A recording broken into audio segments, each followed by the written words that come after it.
안녕하세요. 중국문화체육센터 도서관에서 개최되는 길 위의 인문학 프로그램에 참여해주신 여러분들을 환영합니다. 저는 오늘 전염병과 인류에 대해서 말씀을 드리려고 합니다. 본 강연은 외부에 노출되는 아무나 즐길 수 있는 영상이므로 저작권법을 준수하려고 최대한 노력했습니다. 여러분들께서 즐기시는 데는 아무 문제가 없는데 다운받은 자료들을 퍼나르실 때에는 주의가 필요하니까 안 하시는 게 좋겠습니다. 지금 이 슬라이드에 나와 있는 내용이 뭘까요? 얼른 한번 맞춰보실래요? 어렵지 않아서 쉽게 맞추시는 분들도 계실 겁니다. 색깔이 세 가지가 보이시죠? 이 색깔을 제가 왜 표시해 놓았을까요? 네, 만나서 반갑습니다. 예병일입니다. 라는 내용인데 조금 맞추시기 편하시라고 빨간색과 초록색과 보라색으로 표시를 해 놓았습니다. 저는 예병일입니다. 제가 1998년에 처음 교수로 발령을 받았는데 2월 말쯤에 연세대학교 총장실에서 발령장을 받아가라는 이야기를 듣고 이제 총장실을 방문했습니다. 앞으로 학교를 위해서 열심히 일을 해 주십시오. 총장님께서 인사를 하시고 악수를 하고 나가셨는데 그 다음에 직원분이 오셔서 교수님들 인터넷이 뭔지 아세요? 이메일이 뭔지 아세요? 라고 하는 것이었습니다. 1998년 이전에도 인터넷이라고 하는 건 있었는데 벌써 22년이 지났죠. 아주 옛날 더듬어 보시면 인터넷을 처음 사용할 때는 전화선을 사용했습니다. 그래서 클릭을 하면 넘어가는데 시간이 아주 많이 걸렸고요. 많은 사람들이 그래서 인터넷을 사용하지 않거나 또는 인자를 한문으로 참을 인자를 써서 참지 않으면 사용 못한다 이런 이야기들을 했었습니다. 그랬는데 교수가 되려고 임명장 받으러 갔더니 이제 인터넷과 이메일을 사용하라고 하는 그런 교육을 받았고요.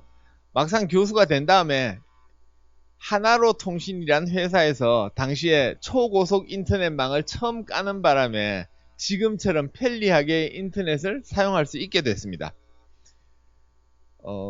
1998년 제가 예병일하고 이름을 찍어봤더니 저 말고 다른 예병일도 계시더라고요. 그랬는데 그분이 처음에는 기자로 일을 하셨는데 나중에 사업을 시작하셨거든요. 그래서 오늘날까지 아주 뭐 사업을 잘 하시는 것 같은데 사업을 하시느라고 아마 홍보를 위해서 그러셨는지 이 경제 관련 글을 많이 쓰셨어요. 그래서 지명도도 올라가시고 또 뭐 강연도 많이 불려 다니시고 그러다 보니 어느 날 인터넷에서 또 예병일 하고 찍어봤더니 저는 저쪽 구석으로 밀리고 경제하시는 예병일만 그 많이 얼굴도 많이 나오고 글도 많이 나오고 이렇게 돼 있었습니다. 근데 2008년도에 네이버에서 전화가 왔어요. 예병일 교수님이시죠? 네. 그랬더니 내년부터 2009년부터 네이버 초기 화면이 바뀝니다. 네이버 캐스트란 걸 만드는데 거기에 오늘의 과학이라고 하는 분야를 만들 겁니다. 오늘의 과학에 글 좀 써주십시오. 그래서 내가 얼마나 자주요? 그랬더니 세 분이 한 주씩 교대로 쓰시니까 3주일에 한 번씩 쓰시면 된답니다.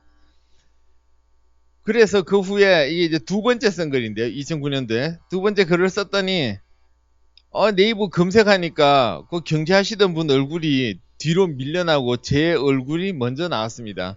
그때 당시 제 홈페이지에 의예과 학생이던 지금은 내과 전문의가 된 김규 선생님이 네이버 검색 시에 예병일을 검색하면 원래 경제노트 쓰시던 분이 메인이었는데 밀어내셨군요. 축하드립니다. 라고 이 글을 올려줬습니다. 아직도 네이버 외에 다른 곳에 가면 제 이름이 첫 번째 뜨지 않는데요. 근데 우리나라 분들이 네이버를 워낙 많이 쓰시니까 이제 제가 메인으로 뜨는 걸로 생각하시는 분들도 계시더라고요. 저는 고향이 대구입니다. 그래서 경상도 사투리가 수시로 튀어나옵니다. 고등학교 3학년이고요. 제 동생이 고등학교 1학년 때 보통 고등학교 형제들이 사이가 좋을 리가 없죠. 그래서 서로 무시하면서 살고 있었는데 어느 날 방문을 열고 나오다가 소파에 앉아있는 저를 동생이 발견했습니다. 제 옆에는 곰 인형이 놓여 있었는데요. 경상도 사투리로 동생이 와 강아지하고 앉아있노 라고 이야기를 하는 것이었습니다. 와 강아지하고 앉아있노. 그래서 제가 고개를 들고는 이게 곰이지 강아지냐? 그랬더니 동생이 저한테 누가 너한테 물었냐? 곰 인형한테 물었지 라고 하는 것이었습니다. 그 당시에 제 동생은 어머니께서 청소를 하시다가 걸레통 좀 들고 와라 라고 하면 걸레통을 집어든 다음에 걸레를 빼내고 빈 통만 들고 왔다는 후문이 있습니다. 말귀를 못 알아들을 리가 없죠. 당연히 다 알아들으면서 엉뚱한 짓을 하고 있는 겁니다. 사춘기 청소년이 흔히 그렇듯이 말이죠. 오늘 이 영상을 보기 시작한 이상에는 이제 즐겁고 뭔가 지식을 얻는 게 있어야지 될 텐데 소통을 위해서 서로 노력을 했으면 합니다. 제가 약 4년여 전부터 페이스북을 하기 시작했는데요. 그때 시간 여유가 좀 많았습니다. 지금은 사춘기가 된 늦게 얻은 아들이 당시에는 이제 귀여운 초등학생이어서 이 초등학생 아들의 취미를 살려주다 보니 따라다니면서 시간을 보내야 될 일이 있길래 지겨워서 페이스북을 시작했습니다. 그때 이 소개 글을 쓴 건데요. 학부에서 의학을, 대학원에서 생화학으로 입학하여 바이러스를 재료로 분자생물학 연구를, 미국 유학 시절에 전기생리학 연구를, 영국 유학 시절에 의학 역사를 공부했는데 지금은 의학교육학 교수입니다. 제 소개글을 쓰다가 갑자기 막 행복해짐을 느꼈습니다. 이유는 인생이 제가 의도했던 바는 아닌데 여러 번 바뀌었잖아요. 그래서 여러 번 바뀌다 보니 어느 한 분야의 전문가라고 할 수는 없는 제가 나름 행복하게 잘 살아왔다는 느낌이 들어서 그래서 기분이 좋아졌습니다. 의과대학 다닐 때는 환자 보는 의사가 안 되려고 생각한 건 아닌데 굳이 되겠다는 생각도 없었고요. 그래서 대학원 들어가서 기초의학을 전공할 때는 젊었을 때 장차 노벨상을 한번 받아볼까 하는 꿈이 있기는 있었습니다. 그랬는데 막상 연구의 세계에 들어와 보니 이 학자들이 아무나 하는 게 아니더라고요. 저도 나름 열심히 한다고 했는데 이제 아주 큰 상과는 거리가 멀고요. 인류학자는 되기 힘든 상태에서 유학 가서 전공을 바꿨습니다. 요즘 융합이라는 말을 많이 쓰고 있는데 제가 아주 좋아하고 존경하는 이화여대 최재천 교수님이 이 통섭이라는 책을 번역하시면서 그 후에 이제 한국말로 된 책도 쓰셨고요. 그러면서 융합과 통섭이 아주 중요해졌고 저도 적극 동의하는데 제가 분자생물학을 하다가 전기생리학을 하게 된 것은 한 선배 교수님이 꼬신 거죠. 꼬셨는데 미국 가면 두 가지 다 잘하는 사람들이 많이 있는데 세계적으로는 근데 국내에서는 둘 다 잘하는 분들 많지 않으니까 네가 두 가지를 하면 좋겠다. 그렇게 해서 해봤더니 좋은 게 있습니다. 이게 저는 분자생물학도 잘하는 사람이 아니고 전기생리학도 잘하는 사람이 아닌데 분자생물학 하시는 분들 앞에 가서 전기생리학 이야기를 하든지 전기생리학 잘하시는 분들 앞에 가서 분자생물학 이야기를 하면 저런 것까지 이런 이야기를 듣게 됩니다. 그리고 취미 삼아 역사를 공부하다가 영국 가서 짧은 기간이지만 웰컴 의학사 연구소에서 그 소장인 마크 해리슨, 이 한국에서는 이제 원서 읽다가 알게 된 분인데 그분 밑에서 역사도 조금 공부했고요. 오늘날엔 의학교육학 교수를 하고 있습니다. 2005년도에 EBS 이연규라는 PD로부터 전화를 받았는데 전화 통화를 하다가 이제 만나게 됐습니다. 만났더니 예 교수님, 제가 올해 1년 동안 바이러스 관련 다큐멘터리 3편을 제작할 예정인데 취재를 할 때 외국으로 같이 가시죠. 그래서 이야기를 나누다가 이게 그 해에 나온 3개의 바이러스 다큐멘터리인데 그 제작팀들은 동남아, 그 다음에 유럽과 아프리카, 그 다음에 미국까지 출장을 다녀왔고요. 미국 갈 때는 저도 같이 갔습니다. 이때 미국에 갔던 이유는 이제 여러 가지, 이 TV 다큐멘터리니까 좋은 화면을 잡기 위해서 간 건데요. 그 방문 목적 중에 하나는 미국 간 김에 멕시코까지 가서 아즈텍 문명이 멸망과 관련된 뭐 예를 들면 멕시코 피라밋이라든지 이런 것들을 영상에 담아 오려고 했습니다. 그런데 사실 그때 이제 잘 되지 않아서 저는 못 갔고요. 나중에 제작이 끝날 때쯤 이제 몇 분이 가서 사진을 찍어 와서 영상에 담았습니다. 이때 아즈텍 문명의 멸망은 의학 역사에서는 거의 상식으로 통하는 내용이 스몰팍스, 영어로 우리말로 천년두라고 하는데 사실 전통적으로는 두창이라고 해야 맞습니다. 그래서 저는 오늘은 두창이라는 용어를 쓸 건데요. 이 바이러스에 감염돼서 온몸에 빨간색 발진이 쭉 나서 잘못하면 죽거나 살아남더라도 온몸에 보기 흉한 흉터를 남기는 그런 과거의 바이러스 질환이죠. 스페인 사람들이 아즈텍 문명, 그러니까 남아메리카 지역, 중남미 아메리카로 쳐들어갔을 때 전쟁에서 이긴 것보다 이 바이러스 감염 질환에 의해서 피해를 많이 줘서 이겼다라는 게 의학 역사에서는 상식인데, 당시에 이 아즈텍 문명을 찾아서라는 책을 쓰신 분하고 전화 통화를 하다 보니 이분은 전혀 그런 걸 모르는 내용을 알게 됐습니다. 그래서 역사란 참 보는 관점에 따라서 달라질 수 있다, 이런 생각을 제가 하게 됐죠. 오늘 첫 시간에 말씀드릴 내용은 전염병이 인류와 어떻게 관련을 맺으면서 살아왔는가 하는 내용인데요. 우리가 전염병에 대해서 완벽하게 이해를 못하고 있고, 뭐 오늘날 코로나19를 제대로 쉽게 해결하지 못하는 걸 보셔도 그런 내용을 아실 수 있을 겁니다. 그래서 역사적으로 이 공포의 병인 전염병에 대해서 인류가 어떻게 느끼고 생각하고 대처했는지, 그런 내용들이 지금 보면 과학적인 내용도 있고 비과학적인 내용도 있고 그렇습니다. 어쨌든 전염병과 인류는 밀접한 관계를 맺어온 거죠. 한 가지 가정을 해보겠습니다. 소행성이 지구를 향해서 날아오고 있다라고 생각해 보시죠. 천문학자들이 관측을 해보니까 100년 후에 소행성은 지구를 강타하게 됩니다. 크기가 꽤 커서 잘못했다가는 소행성이 지구에 부딪히는 순간 지구의 모든 것이 멸망할지도 모릅니다. 그런 상황이라고 가정하고요. 인류가 어떻게 할까 생각을 해보다가 100년 후인데 지금은 우리가 당장 답이 없지만 100년 내로 답을 찾겠지. 그러고 그냥 지나갔어요. 근데 그때쯤 대한민국의 예병일이 태어난 겁니다. 50년이 지났습니다. 대한민국의 예병일은 50세의 교수가 되어 있습니다. 소행성은 지금도 지구를 향해 날아오고 있는데 50년간 고민했지만 해결책이 없는 거야. 이제 50년밖에 안 남았습니다. 그래서 세계의 훌륭한 정치 지도자들이 모여서 이거 어떻게 해야 되냐라고 이야기를 하고 있는데 누군가가 한국의 예병일에게 물어보자 라고 전화를 건 겁니다. 그래서 제가 전화를 받아서 예병일입니다.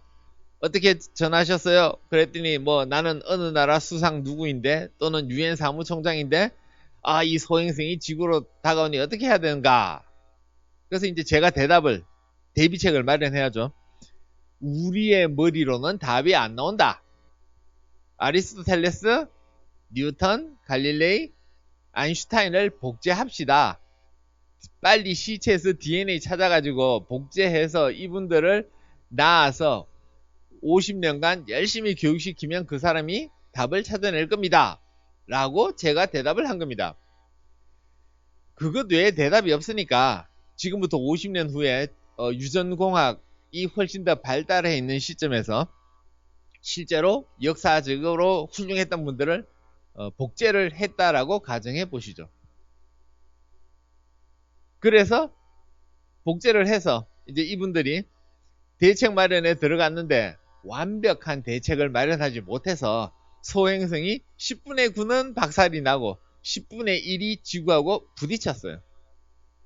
결과적으로 지구에 있는 많은 생물체들이 죽게 되었지만 지구는 박살나지 않고 그대로 태양을 중심으로 빙빙 돌고 있습니다. 공전을 하고 있습니다. 이때 외계인들이 지구를 방문한 겁니다. 외계인들이 조사를 해본 거예요. 그랬더니 지구는 약 46억 년 전에 생겨나서 35억 년 전에 단세포 생물이 생겨나고 유인원부터 쳐도 수백만 년, 현생 인류부터 치면 뭐 기껏 해봐야 10만 년 전에 현생 인류가 나타나서 한 10만 년 살다가 그러면 10억 년의 만분의 1이죠. 46억 년의 4만 6천분의 1입니다. 4만 6천분의 1에 해당하는 시간 동안 현생 인류가 살다 갔는데 지구에 참 큰 피해를 많이 입혀놓고 얼마 전에 소행성이 부딪히는 순간 인류는 다 사라지고 원래 지구의 주인인 미생물들이 남아있다. 이런 사실을 발견하게 됩니다. 자, 지구가 문제가 생겨도 사람은 다 사라질지언정 미생물이 다 사라지지는 않을 겁니다. 전염병이란 사람의 몸 속에 미생물이 들어와서 병을 일으키고 이 병이 다른 사람에게 전파되는 병이죠. 제 이야기를 지금까지 들어보시니까 지구의 주인이 사람인가요? 미생물인가요? 사람은 아는 게 많으니까 우리가 지구의 주인이라고 생각할지 모르지만 우리 뱃속, 창자속, 피부, 온 세상에는 공기 중까지 수많은 미생물들이 우리가 주인이네 라고 주장하면서 살고 있습니다. 대부분은 사람에게 해를 일으키지 않습니다. 극소수만 사람에게 병을 일으키는데 이걸 우리가 전염병이다 라고 이야기를 하고 있는 거죠. 즉 인류는 처음 태어났을 때부터 미생물과 밀접한 관계를 맺어왔고요. 그 중에서 가끔씩 사람에게 피해가 생기는 전염병과 마주쳐 왔습니다. 아마 제가 오늘 이 자리에 서게 된 것은 이 책 때문에 그럴 것입니다. 약 5년쯤 전에 출판사의 제의를 받아서 중학생 정도 수준의 작은 책, 세상을 바꾼 전염병이라는 책을 썼는데 이게 코로나19가 유행하면서 갑자기 더 많이 팔리기 시작한 겁니다. 그래서 5년 전에 책이 처음 나왔을 때보다 저를 아는 사람이 더 많아졌고요. 그래서 도서관에서 이런 행사에 초청을 한 걸로 생각됩니다. 저도 세상을 바꿨다라고 했지만 다른 분들도 이런 제목의 책을 쓰셨죠. 질병이 바꾼 세계의 역사. 근데 이 비슷한 책들은 많이 있습니다. 왜냐하면 전염병은 또는 질병은 사람에게서 일어나는 것이다 보니 사람이 수시로 영향을 받을 수 있고 즉 인간 사회 전체에 파급 효과를 일으키는 경우가 얼마든지 있기 때문입니다. 전염병은 미생물에 의해서 발생하는데 미생물에는 생각보다 종류가 많이 있습니다. 아마 바이러스와 세균은 잘 아실 텐데요. 지금 여기 표시해 놓은 미생물들은 크기가 작은 것부터 큰 것 순서로 배열해 놓은 것입니다. 그래서 가장 작은 미생물은 바이러스인데 가장 작아서 세균, 자신보다는 좀 더 큰 세균을 감염시킬 수가 있습니다. 세균이 바이러스보다 더 크다 보니 세균을 최초로 관찰하신 분은 17세기 후반 1670년대 네덜란드에 있던 레벤후크란 분이 직접 만든 현미경으로 뭔가를 관찰하고 그림을 그려 놓으셨는데 지금 우리가 조사를 해보면 그 그림을 보면 이게 세균이구나 라는 느낌을 주는 그림이 있습니다. 근데 세균보다 바이러스가 훨씬 작다 보니 세월이 훨씬 많이 지나서 이 20세기 한 1930년대 정도 돼야 눈으로 볼 수 있게 됩니다. 현미경이 그만큼 발전한 거죠. 바이러스를 눈으로 보기 전에도 이 통찰력 좋은 우리의 조상님들은 바이러스의 존재를 알고 있었습니다.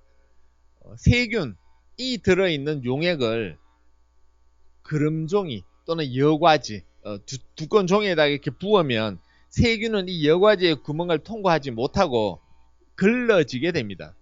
그런데 이 여과지를 통과한 액체 속에 뭔가 독을 지닌 것이 있다. 독을 지닌 것. 그래서 비룰런트라는 표현을 쓰는데 거기에서 바이러스라는 용어가 나왔습니다. 그러니까 보지는 못했지만 뭔가 있다. 그랬는데 실제로 보게 된 것이 1930년대 이후에 지금은 좋은 현미경이 많아서 바이러스를 볼 수 있습니다. 세균보다 큰 것이 우리 흔히 곰팡이라고 하는 게 있는데요. 곰팡이는 효모, 버섯과 더불어서 세 가지가 진균에 속합니다. 진균에 근데 이게 영어로는 곰팡이도 펑거스고 진균도 펑거스다 보니 혼동해서 쓰기도 하죠. 그리고 효모는 우리 몸에 병을 일으키지 않고 맛있는 발효에 의한 식품들을 제공해 주죠. 그래서 세균보다 큰 곰팡이는 역시 단세포 생물인데 단세포이긴 하지만 바이러스나 세균이 곰팡이보다 작으므로 곰팡이를 감염시킬 수가 있습니다. 곰팡이보다 더 큰 게 원생 동물이 있는데 뭐 집신벌레, 아메바 뭐 이런 거죠. 근데 이 의학에서는 이 중에서 가장 큰 것이 원생 동물이니까 원생 동물을 제외한 나머지에 감염이 되면 미생물 감염이다 라고 하고요. 원생 동물도 이 작은 생물이긴 하지만 의학에서는 미생물로 구분하지 않고 기생충으로 구분을 합니다. 그래서 원생 동물에 의한 가장 대표적인 질환이 말라리아가 됩니다. 바이러스, 세균, 곰팡이, 원생동물 요건 익숙하신데 마이코플라즈마, 리케차 이런 것들은 아마 익숙하지 않으실 겁니다. 네. 바이러스도 아니고 세균도 아닌데 크기는 그 중간쯤 되는 이런 미생물들도 있고요. 리케차가 일으키는 유명한 병이 하나 있는데 발진티푸스라는 병입니다.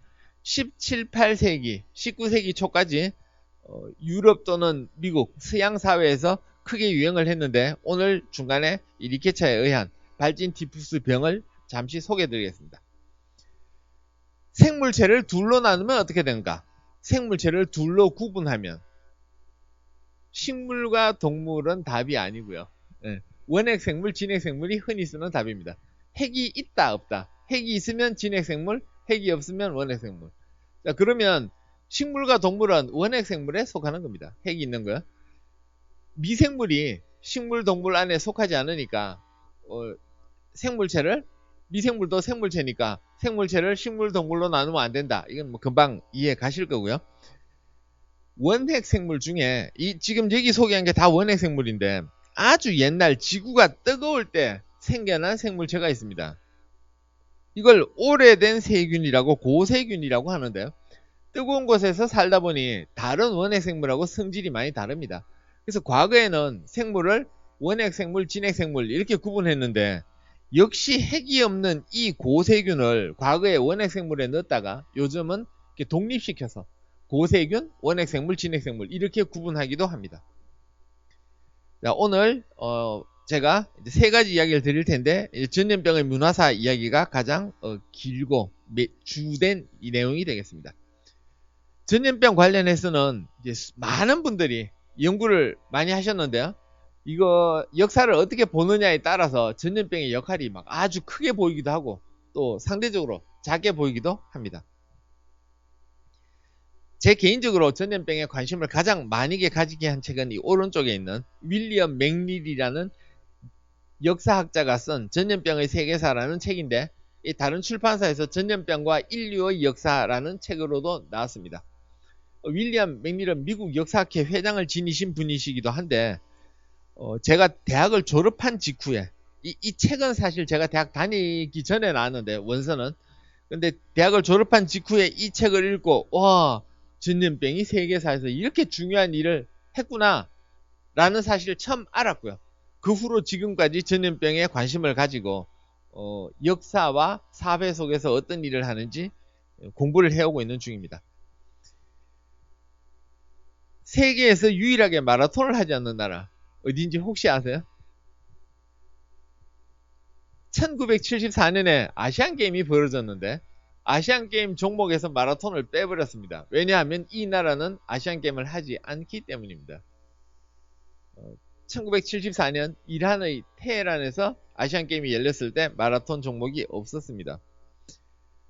마라톤이라고 하는 경기는 이란의 조상, 즉 페르시아가 엄청난 강대국이 돼서 이 오늘날 중동 지역을 통일을 한 다음에 점점 더 세력을 넓혀가다가 지도를 놓고 보면 아주 작은 이게 중동 지역 여기에 페르시아 제국을 건설한 후에 지도를 놓고 보면 아주 작은 여기 그리스로 쳐들어갔었죠.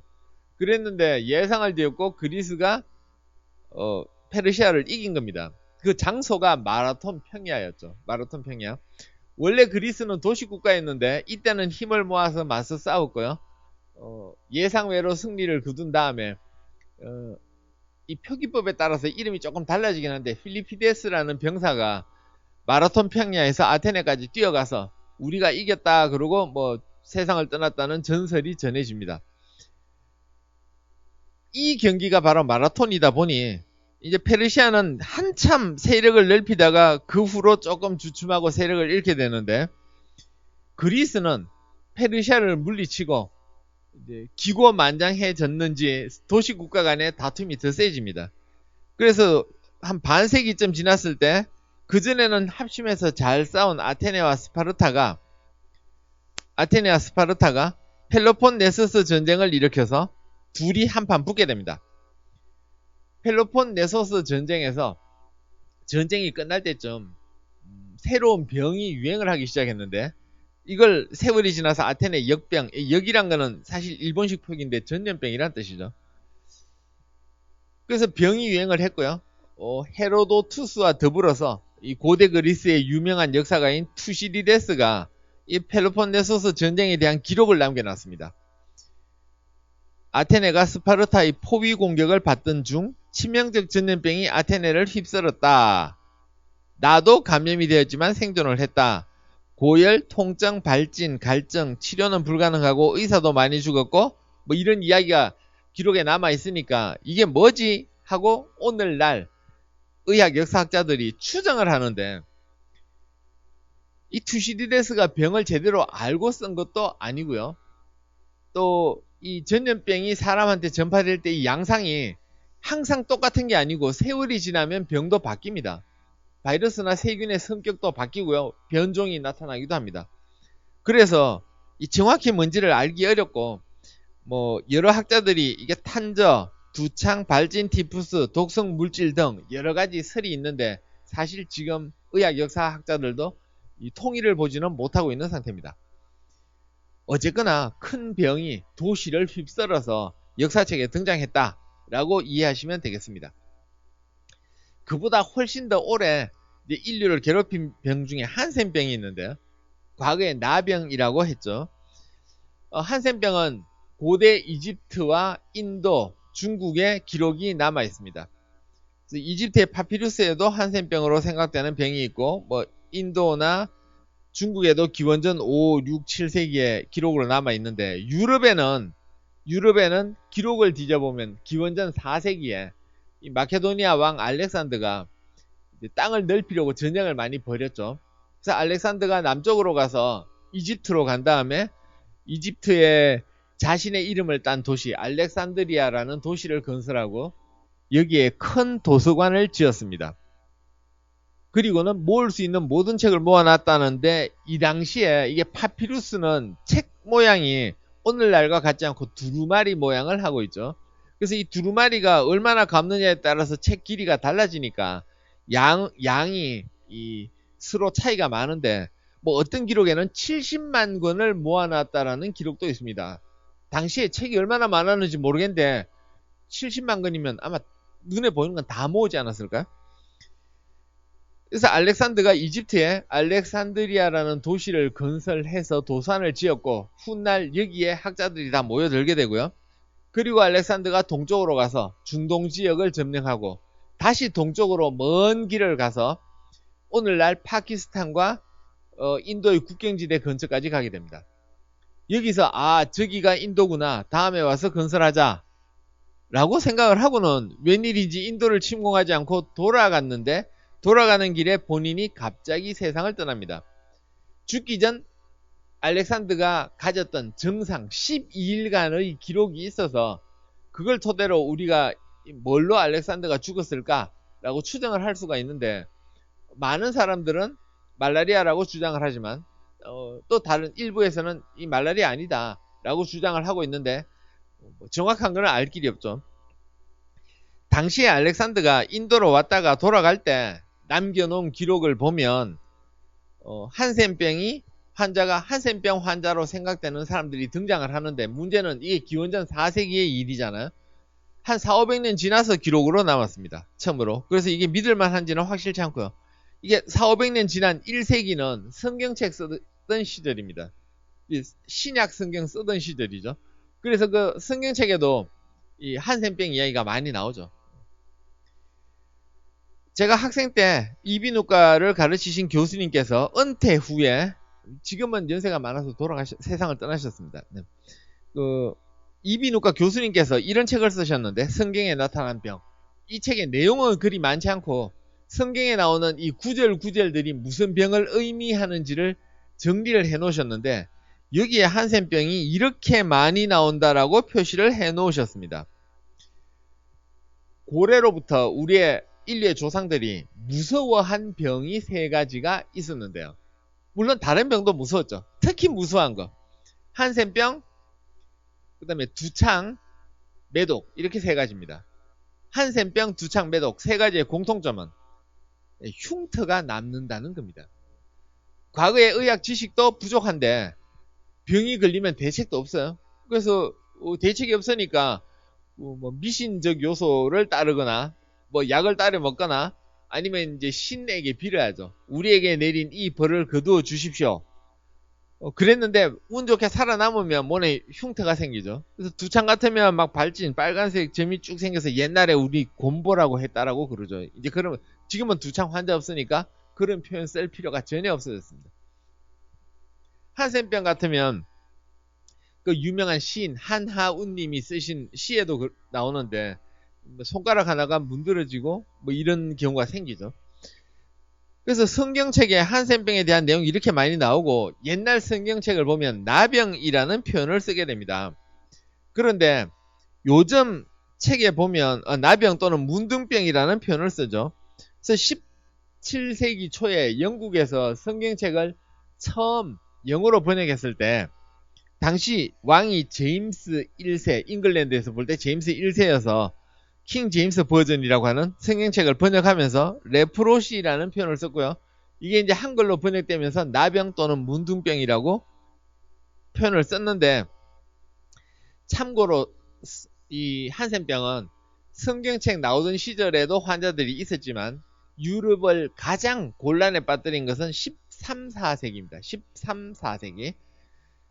11세기부터 약 200년 동안 십자군 전쟁을 일으키죠. 그지? 우리가 좋아하는, 믿고 있는, 당시로는 가톨릭의 조상인 성지인 예루살렘을 탈환하자 하고 십자군 전쟁을 일으켰는데, 200년에 걸쳐서 크게만 6번을 전쟁을 일으켜서 중동 지방으로 쳐들어갔는데 쉽게 승리를 하지 못했습니다. 왜 승리를 못했을까? 이해가 안 가죠. 아니, 하나님의 땅을 찾겠다라고 전쟁을 했는데 하나님이 우리를 도와주지 않아서 승리를 못했다, 뭐 이런 거죠.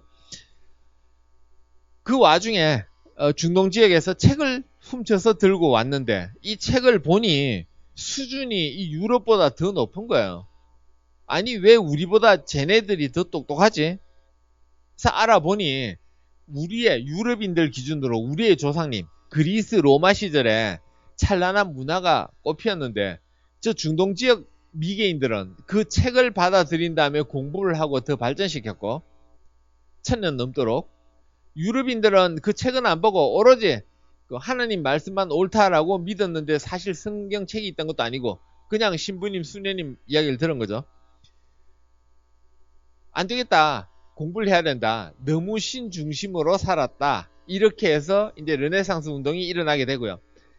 르네상스 운동이 일어나기 직전까지, 그러니까 십자군 전쟁이 끝날 무렵부터 르네상스 운동이 일어나기 직전까지 이 한센병 환자가 유럽 사회에 널리 퍼집니다.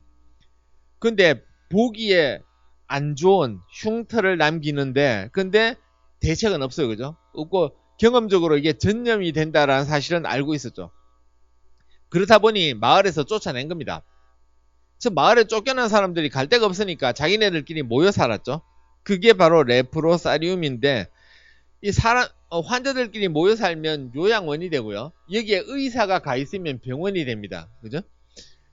마을에서 쫓아내긴 했는데 이 당시에 의사들도 막 무서워하고 이런 시절이니까 잘 돌보지 않았고, 그래도 그 박애정신을 가진 이 신부님 수녀님들이 가서 돌봐줬어요. 그래서 이런 일을 잘한 그 집단 중에 하나가 성 라자루스 수도회란 건데, 그래서 한센병 환자들이 모여 살던 곳, 이게 레프로사리움이고, 유럽에서 볼 때는 이게 병원의 좀 원시적인 형태가 되기도 합니다.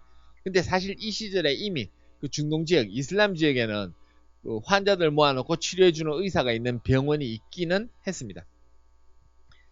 그럼 마을에 있다가 한센병 환자들 돌봐주러 갈 때 복장이 바로 이러했는데요. 우표에 나와 있는 것처럼. 이 복장은 약간 이렇게 소박하게 보이기도 하는데, 이 복장 하나하나에 이유가 있긴 합니다. 근데 당시의 의학 수준이 아주 미미했으니까 지금 보면 말도 안 되는 이유로 이런 복장을 했죠. 오늘날 한센병이라고 하는 병은 노르웨이의 한센이 이 한센병이 일으키는 세균을 찾아냈습니다. 여기는 1871년이라고 되어 있고 여기는 1873년이라고 되어 있는데, 이제 이렇게 역사에서 연도가 잘못 서로 다르게 기록된 경우가 가끔씩 있는데, 이유는 이 발견한 해와 논문으로 써서 발표한 해가 달라서 그렇습니다. 갈릴레이가 목성의 위성을 발견한 것 1609년이라고도 돼 있고 1610년이라고도 돼 있죠. 1609년에 발견하고 1610년에 공표한 겁니다. 논문을 써서.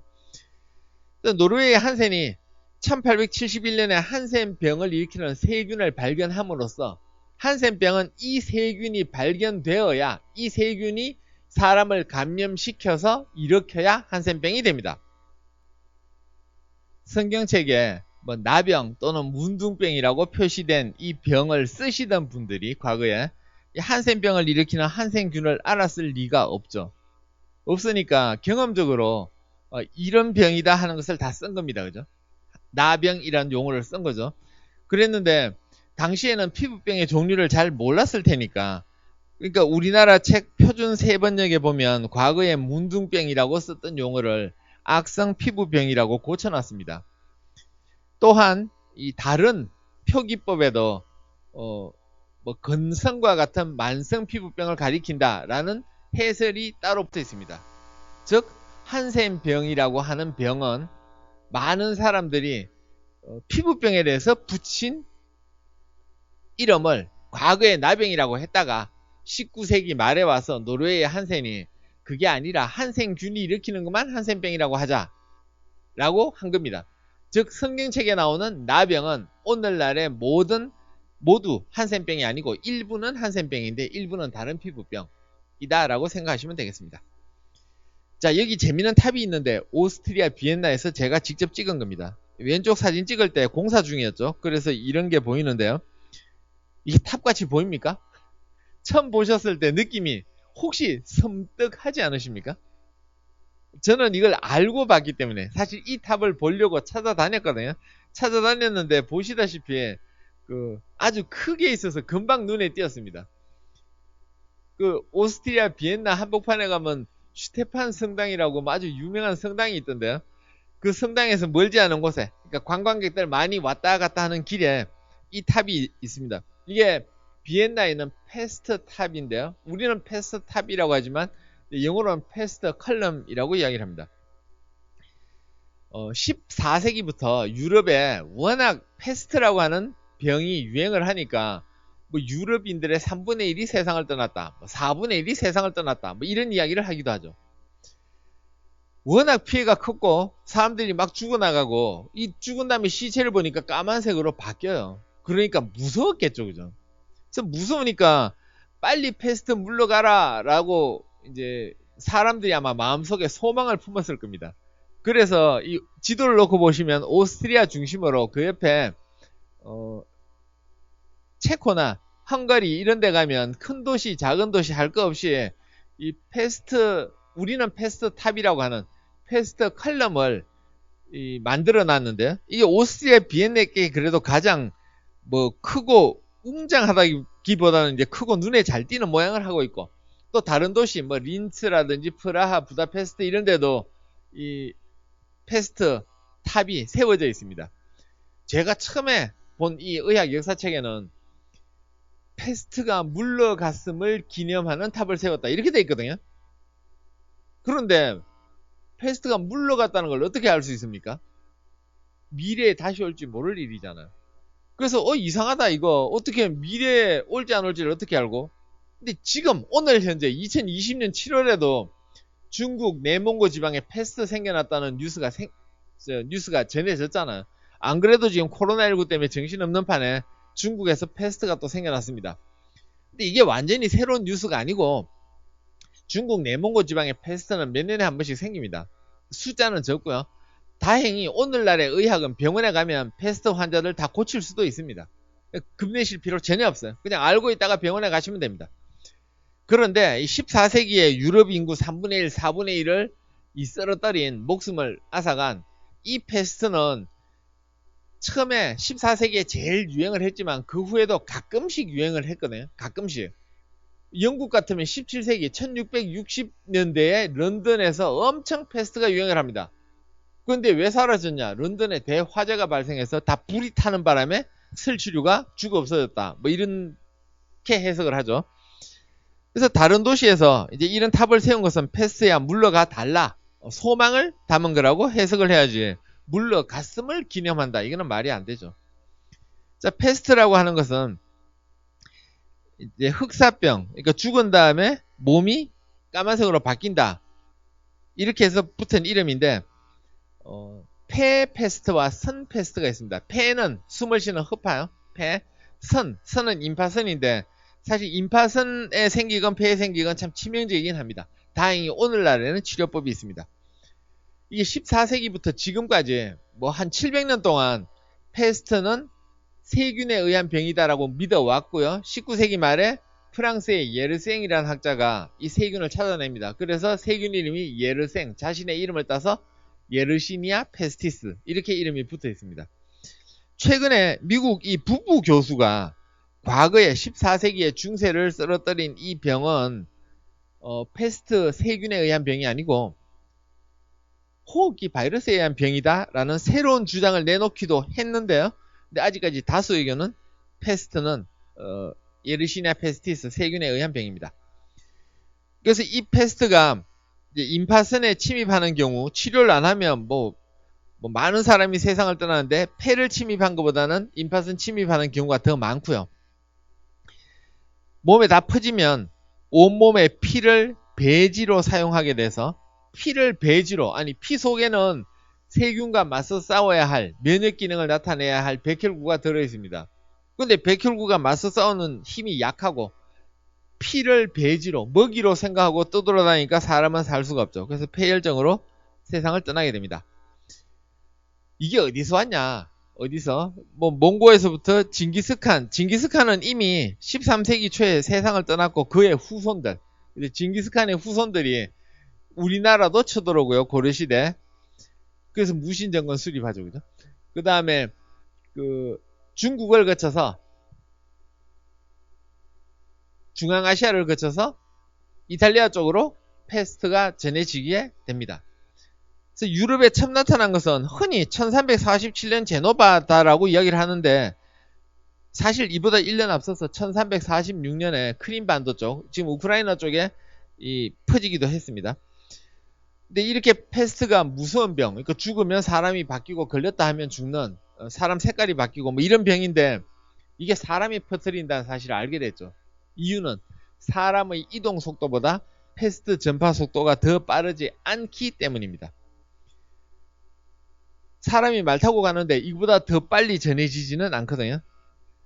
그런데 어쨌든 사람이 퍼뜨린다. 그러면 사람을 멀리 해야죠. 그죠? 멀리 해야 되니 검역을 하게 되는데 배를 타고 항구에 쳐들어오면 항구에 정박을 시키지 않고 40일 동안 바다에 띄어놨습니다. 그래서 40일 동안 패스트 환자가 발생하지 않아야 이제 항구로 들어온 걸 허락을 했는데 왜 40일이냐? 서양 사람들이 볼 때는 40이 아주 길고 멀다, 큰 숫자를 가리킵니다. 성경책에서 모세가 이집트에서 동족을 이끌고 탈출을 해서 광야를 40년 동안 돌아다니죠. 그죠? 여기서 볼 수 있듯이 40은 큰 수입니다. 그러다 보니 라틴어에 40을 의미하는 캐런틴이라는 용어가 영어에서는 검역을 의미하는 뜻으로 바뀌게 됐습니다. 이게 검역과 40이 어원이 같은 이유입니다. 이 패스트가 유럽 인구를 워낙 많이 이제 목숨을 뺏어가니까 안 그래도 지금 이 직전에 한센병이 유행을 했죠. 그 다음에 또 그 전에 십자군 전쟁 치러 갔다가 이게 뭐가 잘못됐지? 우리가 당연히 이겨야 되는데 왜 중동 사람들, 이슬람 사람들한테 못 이기지? 이렇게 사고의 변화가 좀 생기고 있던 차에 패스트가 유행을 했는데 이게 유행을 하고 보니 1000년 동안 믿어온, 1000년 넘게 믿어온 갈레노스의 의학책에 패스트에 대한 내용이 없으니까 우리가 믿고 있는 게 잘못된 모양이다. 자, 갈레노스뿐 아니라 우리가 믿어온 게 뭔가 잘못된 것보다 새로운 생각을 해볼까? 이런 사고방식이 일어나게 됩니다.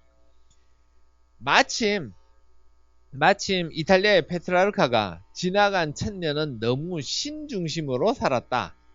이제부터 사람 중심으로 살아보자. 라는 이야기를 하게 되는데, 그래서 지나간 1000년을 암흑기라는 표현을 처음 쓰죠. 블랙 에이지라고.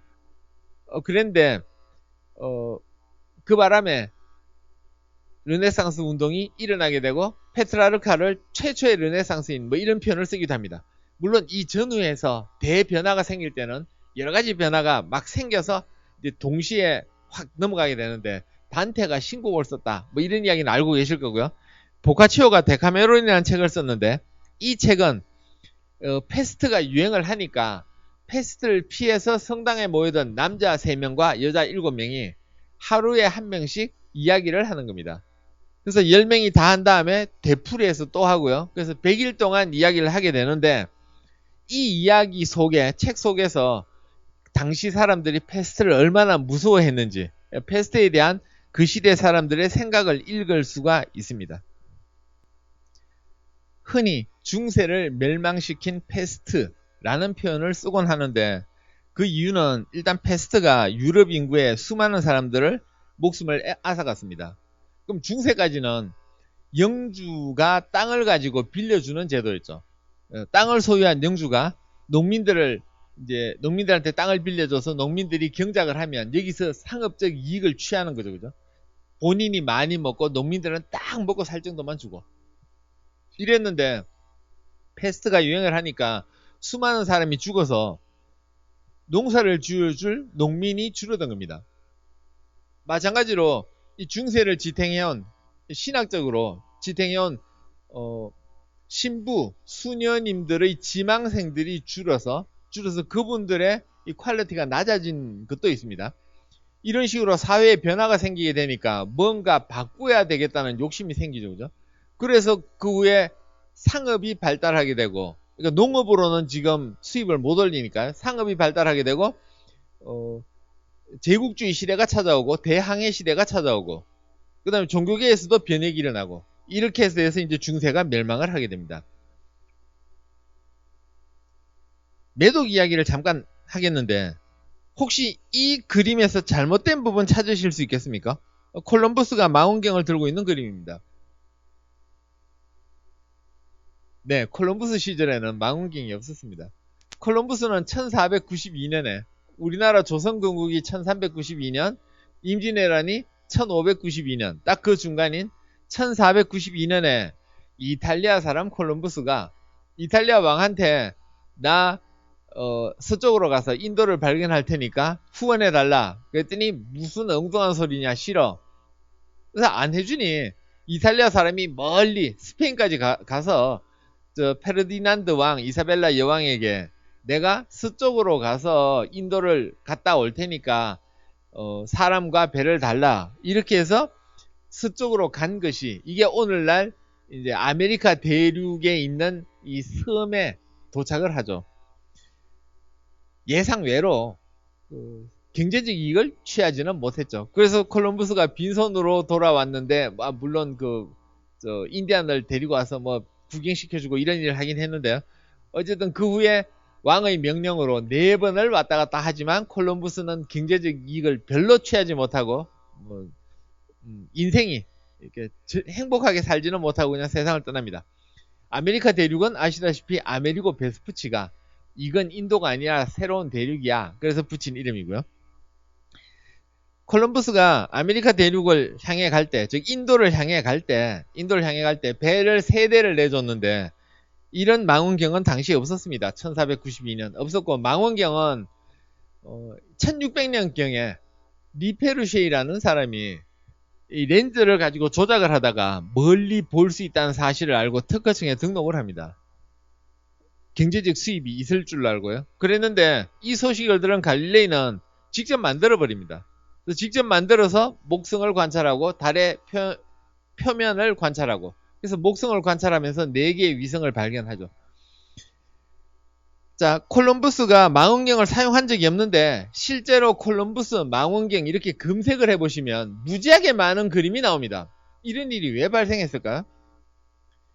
참 역사는 알다가도 모를 일인데 1905년에 세인트 키츠 네비스라는 작은 섬나라에서 우표를 발행했는데 콜럼버스가 망원경을 들고 있습니다. 그런데 여러분들 이런 나라 아세요?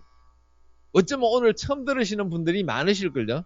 저는 개인적으로 우표 수집을 하니까 이런 나라 알고 있는데, 이런 우표 나와도 아무도 관심이 없을 텐데 하필이면 이 우표를 찍는데 잘못 찍어서 이 사람이 거꾸로 박히는 에러 우표가 나왔습니다. 에러, 잘못 박힌 거요.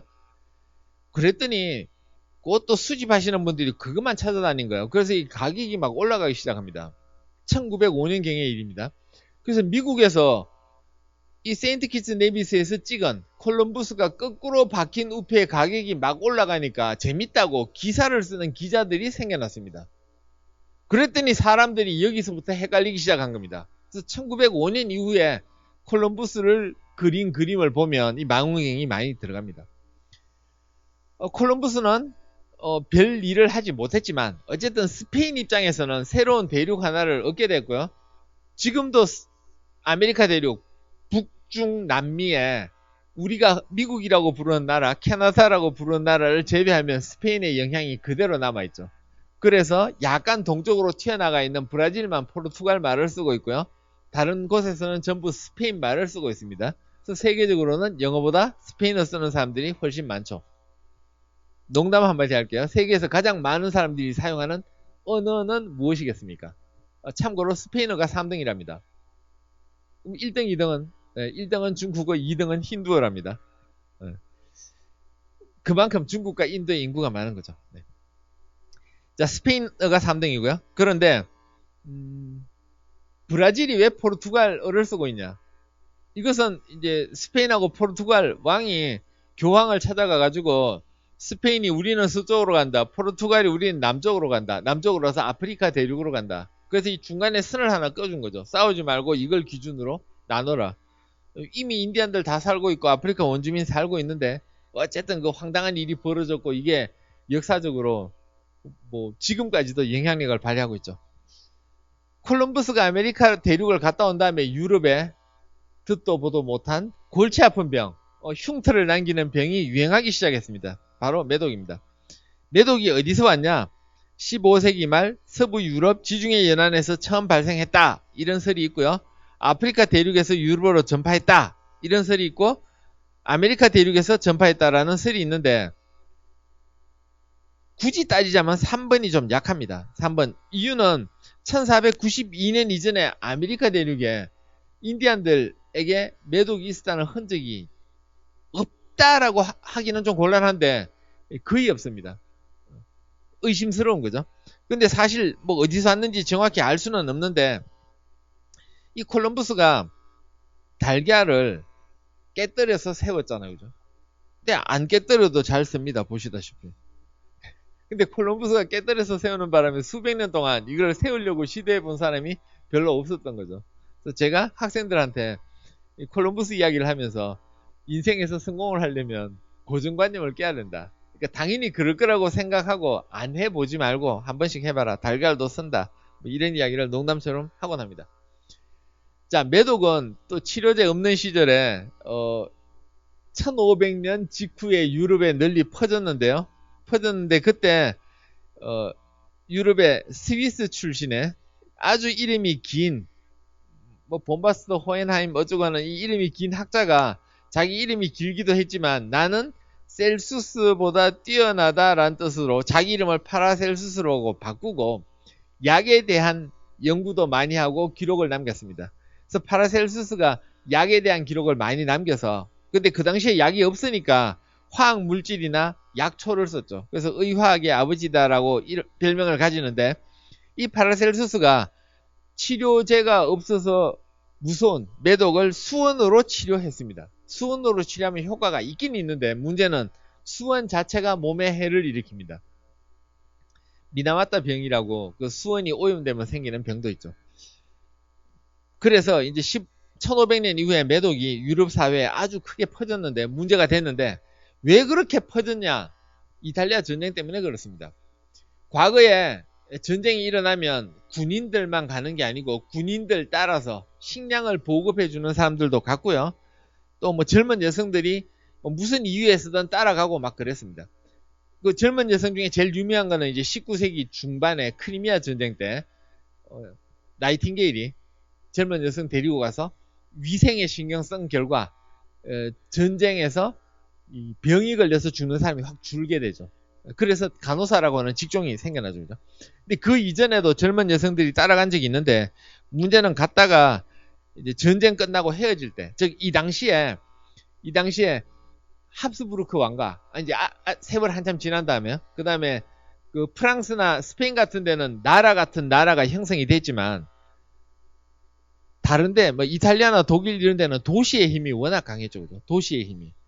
그래서 전쟁 한번 치려면 왕이 이 도시에 있는 영주들의 허락을 받아서 군대를 끌어모아야지 됩니다. 끌어모아다 보니 언어가 서로 다른 사람들이 많이 몰려들게 됩니다.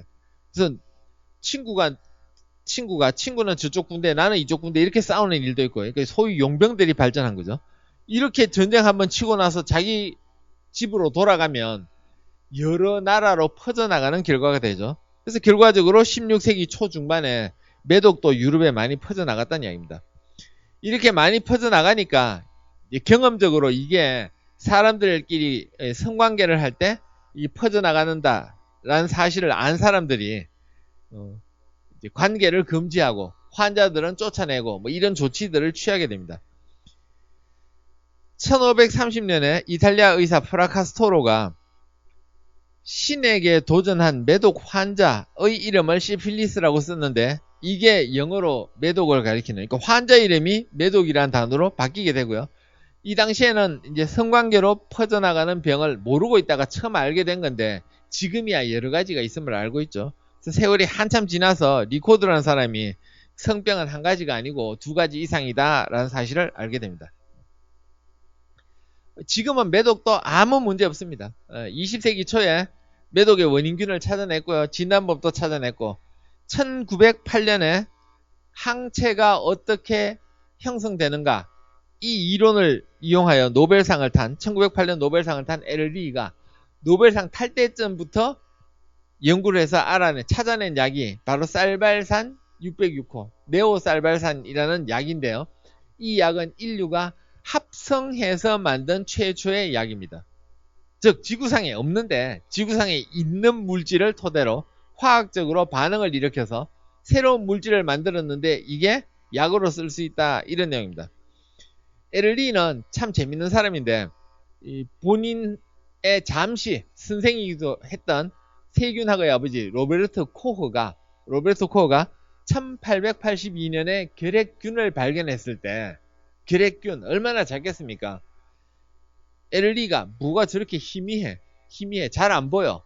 세균이 작아서 잘 안 보이는데 염색을 하면 잘 보이겠다라는 생각으로 염색법을 개발합니다. 그래서 염색법을 개발한 다음에 코어한테 알려주죠. 그랬더니 코어가 와 똑똑하다 에르리 우리 실험실에서 일을 하자. 그 당시에 코어 실험실에서는 유명한 사람이 많았으니까요. 그래서 에르리가 염색을 연구하면서 가진 생각이 지금식으로 해석하면 이렇죠. 사람 몸에 페인트 칠을 하면 우리 불편해지죠. 그것처럼 염색을 한다라고 하는 것은 색 반응을 일으키는 어떤 화학 물질이 세균에 가서 달라붙는 건데 이 조그만 세균이 염색을 당하면 얼마나 불편할까? 그치? 그러면 염색약을 이용하면 세균을 죽일 수도 있을 것이다. 다른 말로 세균을 죽이는 뭔가를 찾아낼 수 있을 것이다 라는 생각으로 세균 죽이는 걸 찾아내다가 처음으로 찾아낸 게 쌀발산 606호인데 이게 직접 만든 거란 이야기입니다. 참고로 우리가 최초의 항생제라고 하는 페니실린은 그보다 18년 지나서 1928년에 영국의 플레밍이 발견하는데요. 항생제는 합성해낸 약이 아니고 지구상에 존재하는 약입니다. 주로 곰팡이에게서 분리합니다. 곰팡이는 단세포지만 세균보다 크죠. 그러니까 세균이 곰팡이로 침입을 하면 곰팡이는 면역 기능이 없잖아요. 그러니까 세균을 죽이는 물질을 가지고 있는 겁니다. 이걸 처음 알아낸 플레밍이 처음 찾아낸 물질이 바로 페니실린입니다. 그 후에 화학요법제든 합성하는 약, 곰팡이가 가진 약이든 20세기 내내 인류는 약을 계속 찾아내고 있는 중인데 습습하게 21세기 되고는 조금 새로운 거 찾아내는 속도가 좀 느려졌습니다. 이렇게 해서 매독도 해결이 됐고요. 에르리가 약을 찾아내서 그랬고요. 19세기에 콜레라라고 하는 병이 이제 유럽을 강탈하는데 콜레라라고 하는 용어는 기원전 4, 5세기에 의학의 아버지 히포크라테스가 처음 사용했지만 이 콜레라라는 용어는 오늘날의 콜레라라고 하는 용어와 뭐 같지는 않죠. 그냥 옛날에 이렇게 쓴 거니까. 16세기에 인도에 와 있던 가르시아가 인도에 있는 벵갈 지방에 유행하는 병에 콜레라라고 이름을 붙였습니다. 그랬는데 이게 인도 지방에만 있던 병이 조금씩 다른 데로 퍼져나갈 기미를 보이다가 19세기에 대체로 4차례라고 학자들이 구분하는 4번에 걸쳐서 인도 밖으로 대유행을 일으켜서 뭐 주로 유럽 쪽으로 퍼져나가게 됩니다. 왜냐면 의학 역사책을 주로 유럽 사람들이 쓰니까 이렇게 구분을 유럽에 침입하는 걸로 구분을 하죠. 그래서 1차, 2차, 3차, 4차로 구분을 하는데 조금 이따 말씀드릴 존 스노우가 2차 유행일 때 의사 되려고 준비하다가 광산에서 봉사활동 하던 중에 콜레라가 너무 심각하니까 내가 이걸 해결해야지 마음먹었어요. 그러고 의사가 됐는데 또 막상 돼보니까 인생이 마음대로 안 되죠. 그래서 뭐 산부인과, 외과, 뭐 마취과 이런 쪽에 그러니까 그 당시에는 구별이 없었는데 오늘날 기준으로 보면 존 스노가 산부인과, 마취과, 외과 일을 하다가 3차 유행을 할 때 런던에서 아주 재밌는 발견을 하게 됩니다. 자, 2차 유행 시에 뭐 지베킨이라는 유명한 간호사가 독일에서 활동하기도 했고요. 또 이탈리아의 사지가 그 제왕절개로 콜레라 환자로부터 콜레라 걸린 산모로부터 아기를 분만하기도 합니다.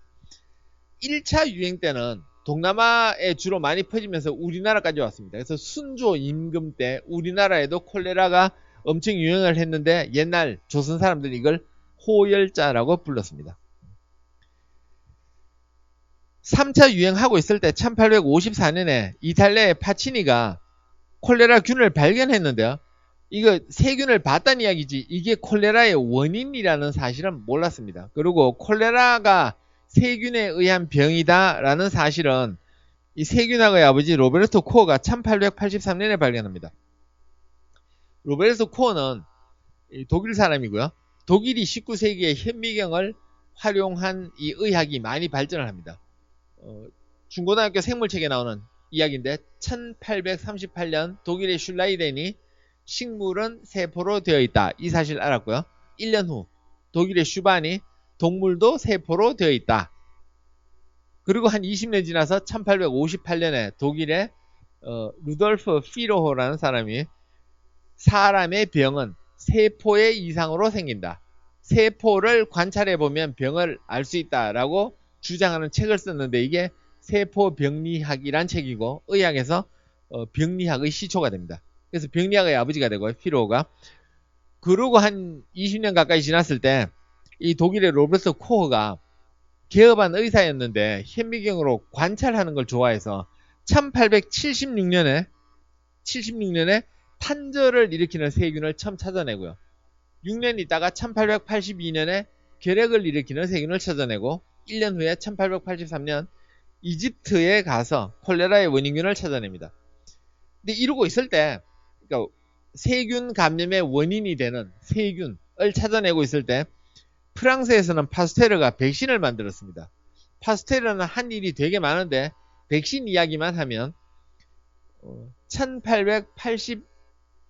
1881년경에 탄저 백신을 만들었고요. 1881에서 2년 1885년에 요 직후에 광견병 백신을 개발했고요. 이보다 앞서서 사람 건 아니지만 닭 콜레라, 치킨 콜레라의 백신도 개발했습니다. 백신을 최초로 개발한 사람은 에드워드 제너인데 그 후에 파스테르가 백신을 3가지나 개발하면서 와, 인류가 감염병을 예방할 수 있겠다라는 사실을 알게 됐죠. 프랑스에서는 백신 만들고 독일에서는 감염 질환의 원인이 세균이다라는 걸 증명하고 이렇게 해서 1883년 콜레라균을 찾아냈습니다. 그보다 앞서서 1854년경에 런던에 아까 3차로 콜레라 유행하고 있을 때 이 존 스노는 이미 빅토리아 여왕이 분만할 때 이 마취제인 클로로포름을 손수건에 묻혀서 코에 갖다 대는 방법으로 이 클로로폼이 냄새도 괜찮거든요. 그래서 코에 갖다 대면 기분이 좋아지면서 이렇게 정신이 살짝 흐려지죠. 그러니까 힘들지 않게 애를 낳을 수 있게 된 겁니다. 그래서 무통분만을 한 거죠.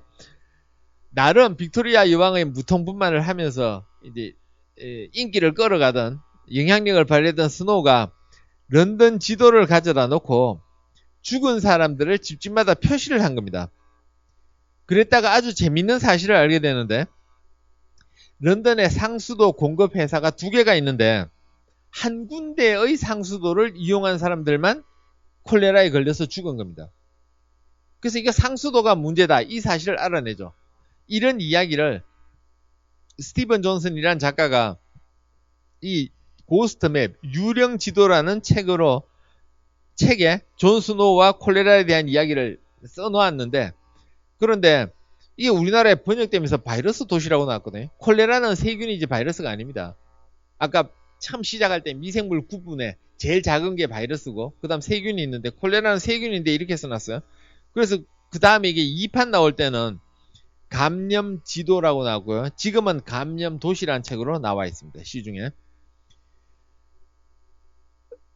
영국에서 존 스노우가 콜레라는 물이 중요하다라고 이야기를 하고 있고요. 또 독일에서는 콜레라는 세균이 생긴다라고 이야기하고 있을 때 이 교수 출신이면서 독일의 보건부 장관이던 페텐코프가 아니 너희들은 왜 그렇게 엉뚱한 소리를 하냐. 콜레라는 나쁜 공기 나쁜 물이야. 존 스노우하고 약간 의견이 같긴 하죠. 나쁜 공기 나쁜 물. 로베르트 코호 너가 세균을 발견했다고? 나한테 줘봐 하고 세균을 받아서 마십니다. 콜레라가 안 생겼어요. 그 봐 세균 아니잖아. 나 콜레라 안 생기잖아.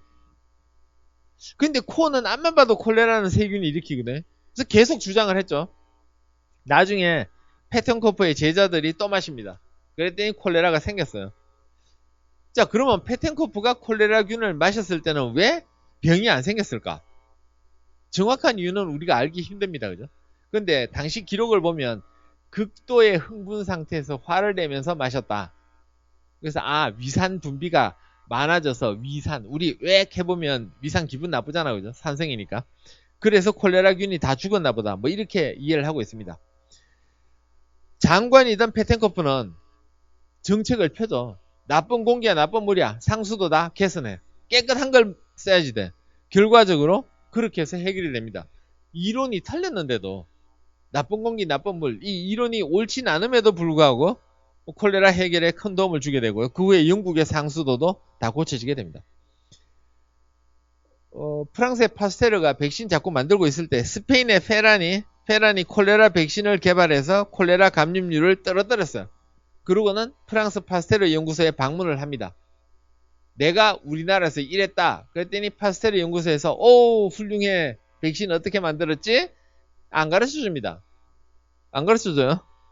그러니까 파스테르 연구소에 있던 하프킨이 백신을 개발해서 콜레라를 예방하고 유럽에다가 다 알려줍니다.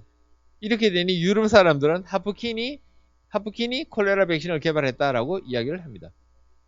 페라는 스페인 밖에서는 인정을 잘 안 해주죠. 제가 대학원 시절에 유럽 사람들 만나면 영어 실력 좀 향상시켜 보겠다고. 미국 사람들은 원래 미국 영어를 쓰잖아요. 그러니까 좀 겁나고 유럽 사람들 앞에서 영어를 막 이야기한 적이 있는데 직지신경 이야기를 한 적이 있습니다. 구텐베르크의 인쇄술보다 우리나라 직지신경이 앞섰다고 영어로 막 떠들었더니 다 이야기 끝났는데 이 유럽인들이 so what 그런 거 so what 그래서 어쨌다고. 당황스러운 거예요. 그때만 해도 내가 영어가 후져서 얘들이 못 알아들었나? 뭐 이렇게 생각했는데 지금 생각해보니 유럽 사람들은 영향력을, 파급력을 중시하니까 그래서 어쨌냐? 그게 어떻게 됐냐? 별거 아니라면 구텐베르크보다 못한 거 아니냐? 구텐베르크는 유럽의 역사를 바꿨는데 뭐 이런 생각을 하고 있는 것 같습니다. 자, 독감. 1918년 제1차 세계대전이 끝날 무렵에 유럽에 독감이 많이 퍼졌는데 스페인은 상대적으로 독감이 심하지 않았습니다. 그런데 이게 스페인 독감이라고 이름을 가지게 된 건 환자가 많으니까 다른 나라에서 언론 통제를 하는데 스페인은 환자가 안 많으니까 언론에서 막 터뜨렸어요. 그래서 스페인 독감이 돼버렸습니다. 문제는 1918년 이전에 독감이 있었는지 없었는지가 확실치 않습니다. 어쩌면 이때 인류 역사상 처음으로 독감이 나타났을지도 모릅니다. 지나 콜라타라는 미국의 여성 작가가 헬스의 거짓말 이런 책도 쓰기도 했는데 이 독감에 대한 이야기를 책으로 한 권 썼고요. 여기서 1800만 명 내지 2억 5천만 명이 죽었다. 그럼 차이가 10배나 나죠. 1800만 명, 2억 5천만 명. 이유는 통계를 제대로 낼 수가 없었다라고 주장을 하고 있습니다. 근데 이게 지금은 알고 있죠. 독감 바이러스, 인플루엔자 바이러스가 원인이고요. 한때는 헤모플러스 인플루엔자라는 세균이 원인으로 잘못 생각하기도 했습니다. 근데 여기에 인플루엔자란 말이 들어가서 나중에 바이러스를 찾아낸 다음에 독감 바이러스, 인플루엔자 바이러스가 됐습니다. 독감은 수시로 유행을 하는데 얼마 전까지 제가 이렇게 이야기를 했어요. 모두 144가지가 있다. 근데 오늘 현재 198가지입니다. 198가지. H형 18, N형 11개. 이게 자꾸 발견되고 있습니다. 그래서 독감은 종류 되게 많은데 여름이 끝날 때쯤 독감 백신 접종 받아라라는 이야기가 나오죠. 이거 매년 받아야 되나 하는데 맞으려면 매년 맞으셔야 됩니다. 근데 언론에서 맞아라라고 하는데 전부 다 맞아라라고 이야기를 하지는 않죠. 왜냐면 이게 예방접종 맞았다고 효과가 아주 좋은 건 아니거든요. 그러니까 알아서를 맞으십시오. 뭐 이런 뜻입니다. 독감이 종류가 하도 많다 보니까 보통 우리가 맞는 예방접종은 3가지 내지 4가지를 예방할 수 있습니다. 실제로는 아까 제가 198가지 이론적으로 가능하다 그랬죠. 과거에는 144가지라고 했고요.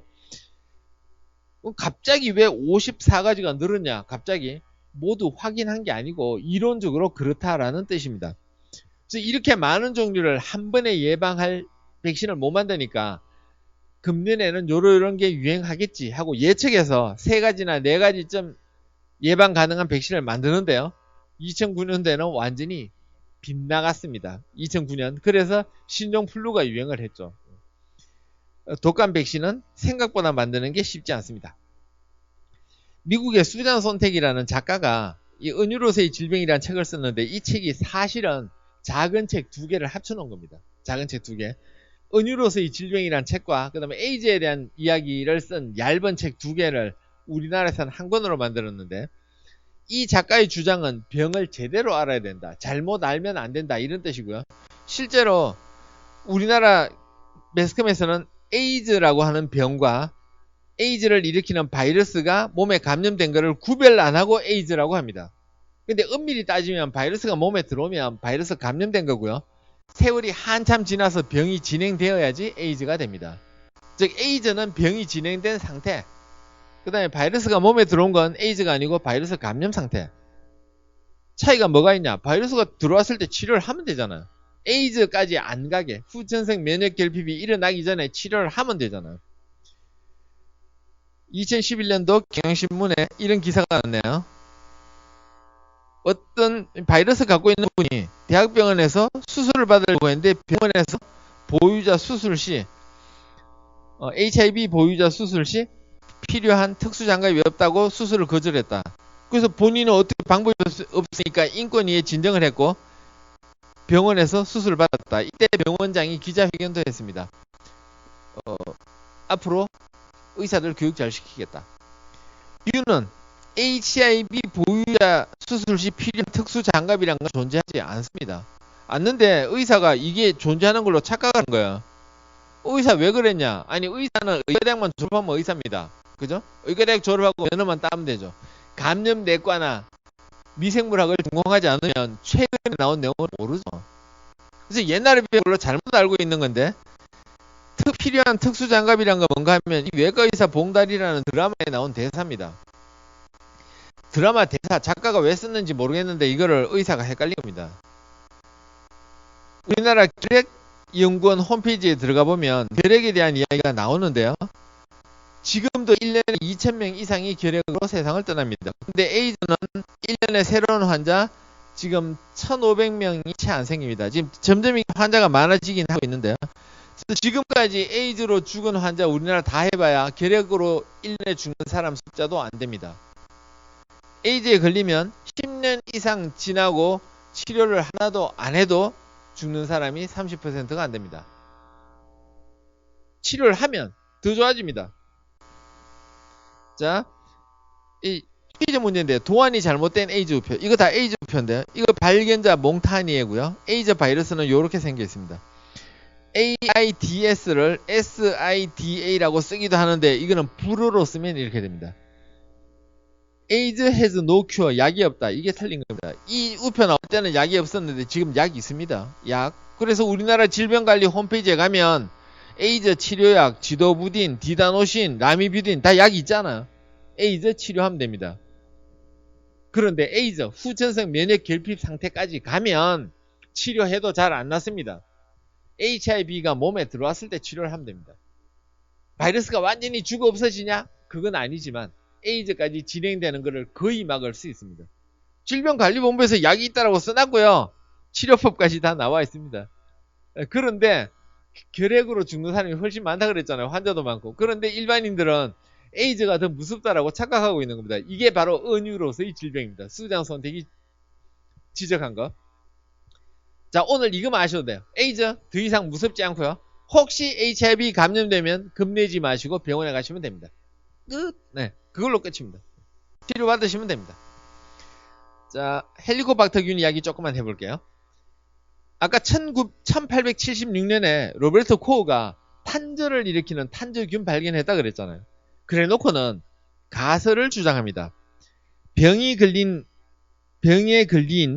장소에서 병소에서 세균을 발견할 수 있어야 되고 이 세균을 키워서 멀쩡한 동물에 넣었을 때 이 동물이 병이 생기고 거기서 세균을 다시 키울 수 있으면 이 세균이 질병의 원인이다.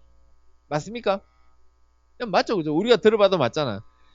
로베르토 코어가 이렇게 주장을 하니까 다음 사람들이 다들 따라 해본 겁니다. 새로운 감염병에 대해서. 그래서 수많은 세균을 찾아냅니다. 이거 하는데 며칠 걸리겠습니까? 시간 꽤 걸립니다. 시간 꽤 걸려요. 그런데 요새 코로나19 감염하는데 얼마 걸리죠? 반나절이면 됩니다. 뭐 신문에 6시간이라고도 나오죠. 실제로 더 빠른데 샘플 한 개를 갖고 하는 게 아니라 모아서 하니까 6시간쯤 걸린다 이런 뜻입니다. 코어가 이렇게 했던 방법도 요새는 더 짧게 줄여서 하고 있다라는 뜻입니다. 그래서 코어가 이제 세균 발견하고 이게 병이다라는 걸 증명하는 방법을 알려줬더니 에드윈 클랩스를 비롯하여 아까 위 속에서 세균을 발견한 사람들은 꽤 있습니다. 근데 지금 19세기 말 이야기인데요. 19세기 말에 독일의 페텐코프 장관이 콜레라균을 먹었더니 병이 안 생겼다 그랬죠. 이유는 위산에 의해서 세균이 다 죽어서. 그러니까 위산에 의해서 다 죽는데 위에서 세균이 발견되니까 이상한데? 세균이 오염됐나? 실험하는 도중에. 그렇게 생각하고 100년을 지나간 겁니다. 비조제로도 그랬고요. 자월스키도 그랬고요. 그러니까 다 위에서 세균을 발견을 했는데 주장을 해봐도 남들이 이거 무시하는 겁니다. 아니 어떻게 위 속에서 세균이 생존할 수가 있어? 강한 산성 용액에서. 그래서 세균을 발견한 사람은 있는데 이게 무슨 세균인지 무슨 일을 하는지 증명을 못하고 100년이 지나갑니다. 1981년에 교수가 되기를 희망하고 있던 호주의 내과 전문의 마샬이 이제 교수가 되려면 논문을 써야 되겠는데 뭘 할까 하다가 미생물 교수 워렌이 위 속에서 세균이 산다라고 쓴 논문을 발견하고 찾아가서 물어봅니다. 선생님 왜 그렇게 생각하십니까? 그랬더니 워렌이 자신의 가설을 이야기해 주겠죠. 이걸 듣고 이제 연구 주제로 삼았는데 이 사람이 원래 소화기내과 의사였습니다. 세월이 한참 지나서 2004년에 본인이 위 속에서 세균을 발견했고요. 그러고는 이게 헬리코박터균이라고 이름 붙이고 위궤양과 관련이 있다라고 주장을 하고 위궤양을 치료하려면 헬리코박터균을 치료하면 된다라고 이야기를 했고요. 그래서 실제로 이제 세계적으로 명성을 얻었죠. 2004년에 우리나라 특정 회사 광고에도 출연했습니다. 그리고 2005년에 광고 출연이 끝났더니 노벨상 수상자로 결정됐고, 노벨상 수상되고 나니까 이 회사에서 한 번 더 광고를 틀어주었습니다. 네, 그래서 광고비는 이분 개인한테 드린 게 아니고요. 마샬이 세운 헬리코박터 재단으로, 파운데이션으로 입금을 했다는 이야기가 전해집니다. 자, 마샬은 이 1981년부터 실험을 시작해서 월앤의 도움으로 세균을 찾아내긴 했어요. 근데 찾아낸 거를 돼지를 이용해서 실험을 했더니 잘 안 된 거예요. 안 되니까 자기 몸을 이용해서 실험을 했습니다. 자기 몸을 이용해서 실험을 했는데 이것도 그리 잘 되지는 않았는데, 그랬는데 어쨌든 마샬은 사람의 위 속에 세균이 살고 있다라고 결론을 내렸습니다. 문제는 자기 몸을 이용해서 실험한 거, 과거에는 아주 오래전에는 자신의 몸을 이용한 실험이라고 높이 쳐줬을지 모르지만 오늘날은 완벽하게 연구윤리 위반입니다. 안전성이 담보되지 않은 인체 실험은 못하게 되어 있습니다. 코로나19에 대한 백신이나 약 개발이 빨리 되지 않는 것도 안전성이 담보되지 않으면 다음으로 못 넘어갑니다. 그래서 안전성을 확인하기 위해서 소수 집단을 대상으로 면밀하게 임상시험을 진행하죠. 그래서 마샬이 결론은 내렸는데 연구윤리 위반으로 논문을 쓰기는 곤란한 상태였습니다. 그런데 헬리코박터균을 죽이는 약을 찾아냈는데 이 약이 새로 개발한 게 아니고 원래 쓰고 있는 약 중에 괜찮은 약이 있었어요. 그래서 이제 그걸로 위궤양 치료를 하게 되고요. 지금은 이게 위궤양뿐 아니라 위암과도 관계가 있다는 사실이 알려져 있습니다.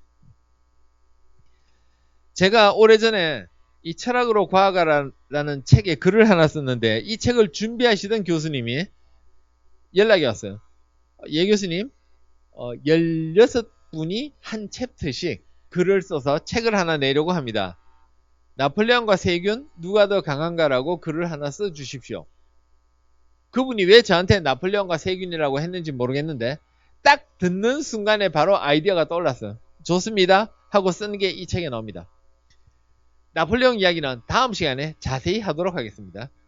자, 나폴레옹은 처음에는 이제 황제까지 올랐지만 영국하고 연합군과의 전쟁에서 진 다음에 섬에 유배됐다가 세상을 떠납니다. 세상을 떠날 당시에 나폴레옹 곁을 지키고 있던 의사가 죽고 난 다음에 부검을 했고요. 위암으로 세상을 떠났다라고 결론을 내렸습니다. 위암입니다. 위암. 위암은 지금 제가 헬리코박터균이 원인이다라고 말씀드렸잖아요. 헬리코박터균이 위에 있다가 위궤양을 일으키고 위암을 일으킵니다. 나폴레옹은 세균 때문에 세상을 떠났습니다. 나폴레옹은 세균보다 약합니다. 이런 면에서 그렇습니다. 그런데 나폴레옹은 통조림을 처음 만들었고요. 그러니까 물론 오늘날의 통조림보다는 조금 퀄리티가 떨어지죠. 네, 통조림을 처음 만들어서 세균 감염을 방지하고 식품 보존하려고 했고, 그 다음에 영국의 에드워드 제너가 개발한 종두법, 그러니까 두창 예방 백신을 군대에 처음 사용했고요. 또 다음으로 모포를 소독해서 이가 옮기는 발진 티푸스를 예방하기도 했습니다. 알고 한 건 아니었지만 결과적으로 그렇게 됐습니다. 이런 식으로 나폴레옹은 미생물 감염에 대해서 아주 잘 맞서 싸운 사람입니다. 어떻게 보면 나폴레옹은 세균보다 강하고 어떻게 보면 나폴레옹은 세균보다 약하다가 이 책에 제가 쓴 글의 결론입니다. 자, 오늘 마지막으로 코로나19 이야기를 해보겠습니다. 제가 여러분들과 직접 만나지 못하고 이렇게 영상으로 만나고 있는 이유도 지금 우리나라에 코로나19가 유행하기 때문에 그렇죠. 한국에서는 코로나19라고 이야기를 하는데 세계적으로는 코비드-19이라고 이야기를 합니다. 빨간색 표시된 거요. 코로나의 코, 바이러스의 B, 디지즈, 병의 D.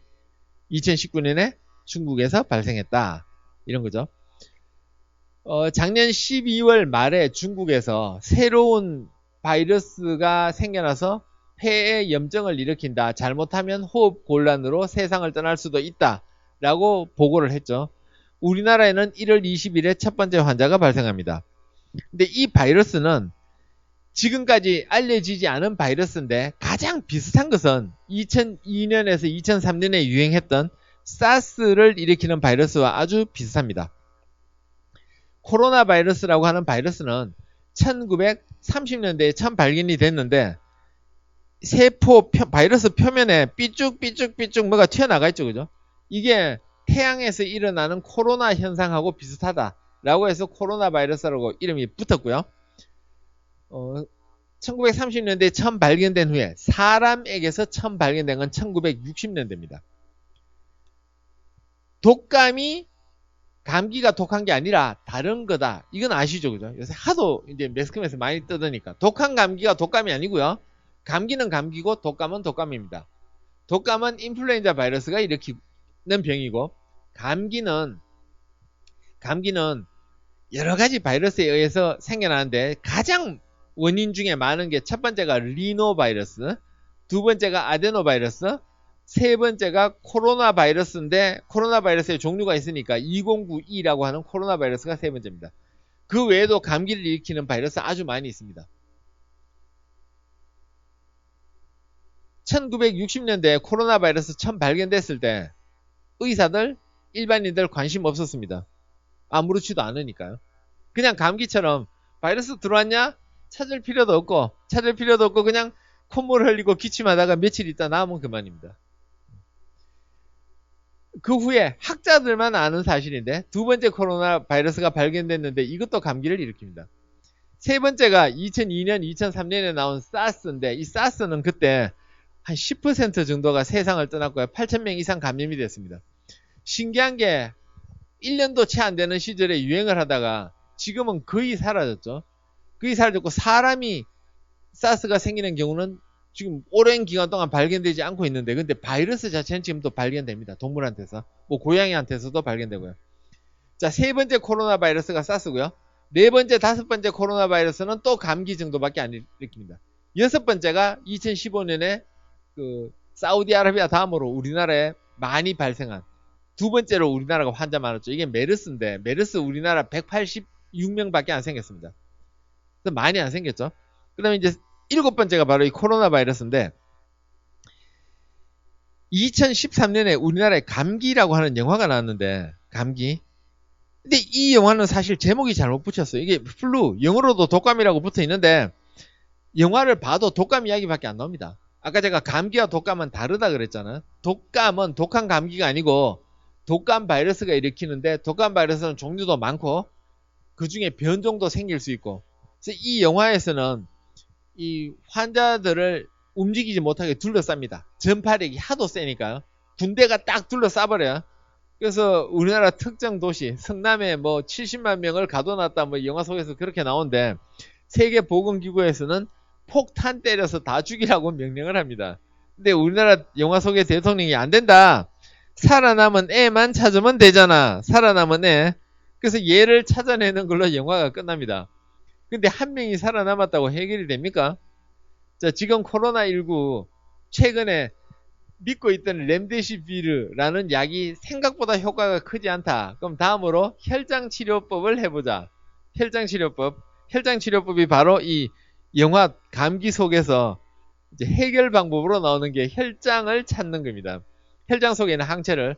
근데 우리나라 제일 처음에 혈장치료법 해보자 그랬더니 살아남으신 분들이 피 제공을 잘 안 한다라고 뉴스에 났는데 요즘 많이 하시더라고요. 그래서 이제 지금 혈장치료 제제를 만들고 있는데 원리는 살아남은 사람은 피 속에 항체를 가지고 있다. 이 항체를 넣어주면 중환자들이 이 항체를 이용해서 맞서 싸울 것이다. 이게 논리입니다. 근데 이 항체는 항상 많이 있는 게 아니고 시간이 지나면 양이 줄어듭니다. 그러니까 살아남으신 분들이 적당한 시기에 가서 피를 뽑아 주셔야지 약을 개발할 수 있고요. 아니 이 영화에 오게티가 많은데 애 한 명한테서 항체가 얼마나 많이 나온다고 70만 명 갇혀진 사람들한테 예방접종을 놓을 수 있겠습니까?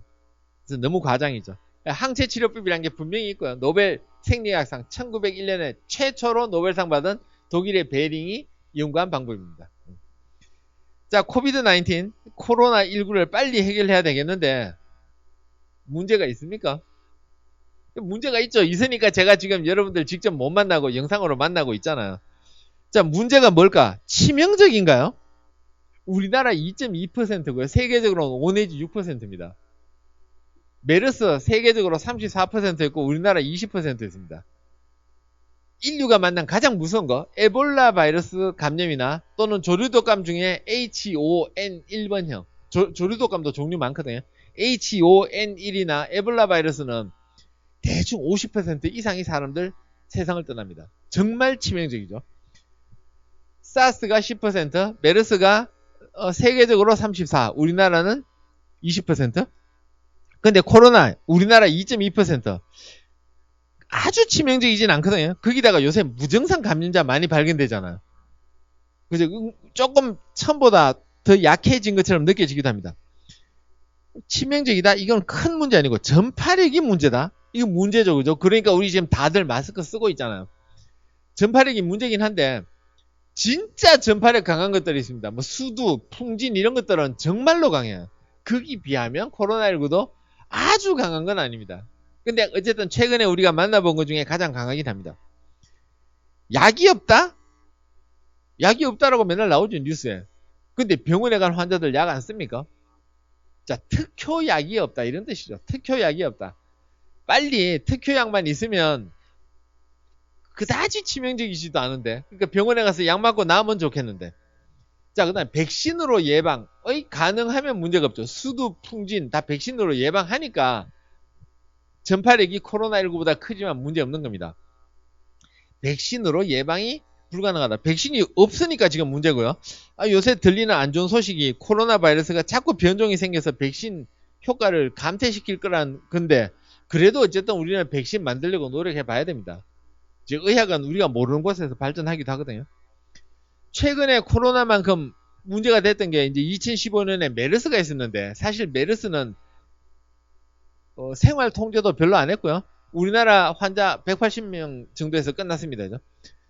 더 문제가 됐던 게 2009년 신종플루 11년 지났는데 학생들 학교에 나오지 말라라고 하지는 않았죠. 그때. 그런데 정확히 진단받은 사람 74만 명이 넘고요. 타미플루라는 약을 먹은 사람 500만 명이 넘습니다. 그 이야기는 진찰 안 하고 의사가 그냥 약을 줬다라는 이야기입니다. 딱 보아하니 열나고 쑤시고 아픈데 이거 신종플루야, 타미플루 쓰시죠. 약 먹고 나았다 이런 뜻입니다. 그 신종플루 치명률은 1%가 안 됐죠.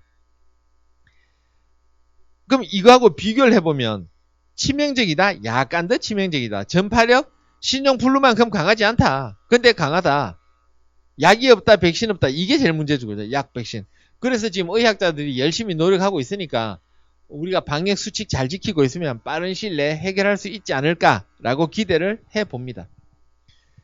이 코로나19 전으로는 못 돌아간다. 그래서 수많은 책들이 지금 나오고 있는 중인데 사실 미래를 알 수가 없죠. 그래서 우리가 코로나19처럼 살면 안 된다. 예를 들면 뭐 조금 사신다는 분들이 1년에 한 번씩 해외여행 가고 그렇게 살면 안 된다. 그럼 앞으로 어떻게 되냐? 아마 비행기 안에 좌석이 띄엄띄엄 될 거고요. 비즈니스 클래스 타고 사업하러 가시는 분들이 이제는 그냥 온라인으로 사업을 하실지도 모릅니다. 그래서 미래를 예측하기 힘든데 이제 뭔가 분명히 많이 바뀔 테니까 대비는 하고 있어야 되겠습니다. 지금 영상으로 여러분들 만나서 이제 첫 시간 마치게 됐는데 이 영상 보신 다음에 이제 질문과 대답 시간이 있으니까 그때 실제로 컴퓨터 앞에서 만나도록 하겠습니다. 이걸로 첫 시간 마치겠습니다. 감사합니다.